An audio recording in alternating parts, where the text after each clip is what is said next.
Today we're doing button trees. Hey Sugar Snaps, welcome to the Textile Indie YouTube channel. If you're new here, my name is Brittany. Welcome in. Right now we're doing a Vlogmas series through some of November and December to share some holiday crafts and some fun tutorials. I'm going to talk about some ideas on how to use your button collection to create holiday decor. This could also be decor for just any day. I definitely am thinking about putting together some garlands with my button collection for the studio, so not holiday related, whatever. Before we get into our button trees, which is the main topic of the video, I just wanted to show you one other really fun and super quick idea, which is to make a bead or a button garland. I just used some embroidery floss, tied it off on one end, threaded my buttons on, and then knotted it at the other end. And it's that simple. I have alternate my Christmas decorations. One year I do a red and white theme, and another year I do a blue and white theme.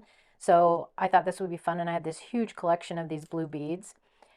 A side note, I think one of the other cool things about doing button crafts is that when you get tired of this, you can just cut them off and put them back in your button box. So even if you happen to be using like grandma's heirloom buttons, you're not consuming them. You can always put them back into your button box after the fact. It's one of the fun, creative, sustainable ways to use buttons in your decorating. It's also a great way to display your button collection, because I know for me, my button collection is hidden away in a drawer, and it doesn't really see the light of day, and I'm not able to display all the buttons I've collected. So if you are a button collector and have a lot of antique or beautiful buttons that you want to show off, even if they don't necessarily match your decor or you don't want to make it for a holiday, you could make them to hang in your studio space or around your house to display your button collection. You just added like 5 projects to my projects to be done list, because my mind's like racing with ideas now. Okay, but our main project today are going to be these little button trees, which you'll see all over on Pinterest and on the internet. So we just did a practice run, and so here's some things we learned to not do. I think most of the directions I have seen say to use a 22 gauge wire, which is what we started with. And now we are thinking that this wire is it's not pliable enough. It is just clunky and it's hard to work with. And as soon as I crimped it in one spot, I couldn't go back and change how it was working. So for the other 3 that we're going to do, Brittany went into her wonderful craft store stash of a studio, and she found this beautiful gold wire, which obviously is going to be gorgeous. You will end up seeing a little bit of the wire, so picking a color of wire that complements the bead tree that you're making will just add to its beauty. So this is a 24 gauge, and this is much more pliable and forgiving. It's not crimping, and I think this is going to work much better. And then we're also going to use this, which I believe is also a 22 gauge, but it's in a different type of metal, and so it's also very pliable and doesn't crimp, and it has a green base.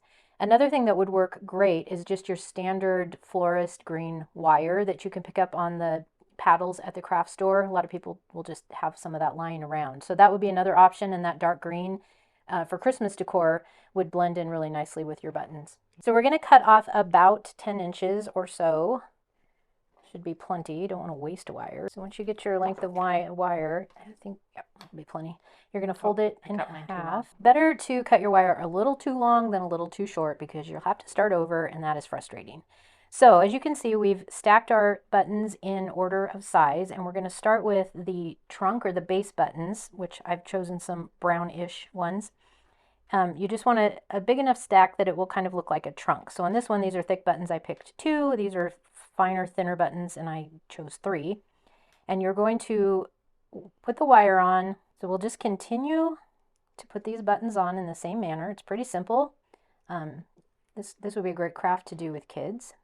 I'm going to give this a try with my grandson.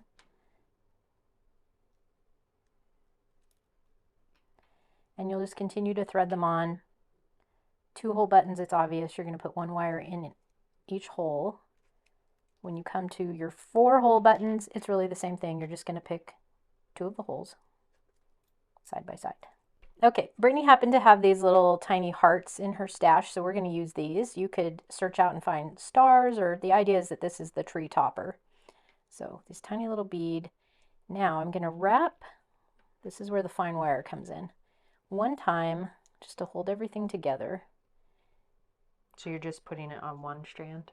Yes, I'm just going to wrap it around 1 time to hold the buttons in place.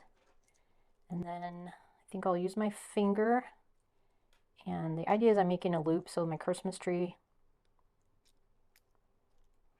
holder. Okay, that looks much, much better. For one thing, it's a lot finer. Yeah. And it's holding the loop look. Mm-hmm. Much more forgiving. Very cute. So these are fast. They're simple. You could whip out oodles of these. So if you don't happen to have a button box full of Grandma's heirloom buttons, you can get huge bags of assortment buttons at the craft store. I think it's called Buttons Galore, Buttons and More, puts together these packages, bags of buttons, and they always have a red, green, white classic set, as well as others if you happen to have a non-traditional Christmas decoration.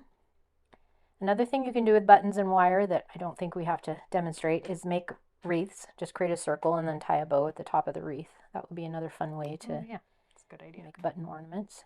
Okay, the sound of these buttons clicking into place is so satisfying. These could be a little bit addictive to make. If you come to my house at Christmas and I have millions, 100, yeah, whole trees covered in little button trees. Yeah. Mom got carried away. It would make that would be a lot of little button trees, but these hung together, like even if you made your button garland and then hung some button trees along it, that'd be a super cute. Yeah, very cute. Garland compilation. Yes, this is a much more refined version. Yeah. Okay, those are darling. So really cute. fun. Encourage you. Let us know if you decide to make them. Sign up for our email update list using the link in the description below. We are doing a January challenge, so if you sign up for the email, you will get notified when we start producing those videos, and you can join us for that challenge. A little teaser, it's going to be a works in progress, or wrap up the works in progress series. So if you have lots of projects sitting around your house, you can join us and we'll try to knock some of those out. Thanks so much for watching, and we'll see you in the next one. Happy making. Bye. Bye.